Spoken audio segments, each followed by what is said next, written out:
Sko, nú höfum við sem borgarar tækifæri í gegnum tölvuna heima hjá okkur til þess að hafa áhrif á borgin okkar.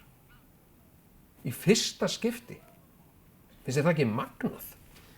Já, þetta er alveg gott og blessað. Svo framarlega maður sé með internet. En það er ekkit allir með internet. Það er ekki internet í öllum tölvum. Ég á til dæmis tiltölulega nýja tölvu. Það er ekkert internet í henni.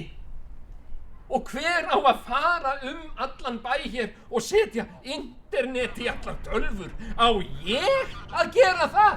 Ég hef engar faglegar forsendur, menntun eða reynslu eða þekkingu á því sviði. Engar!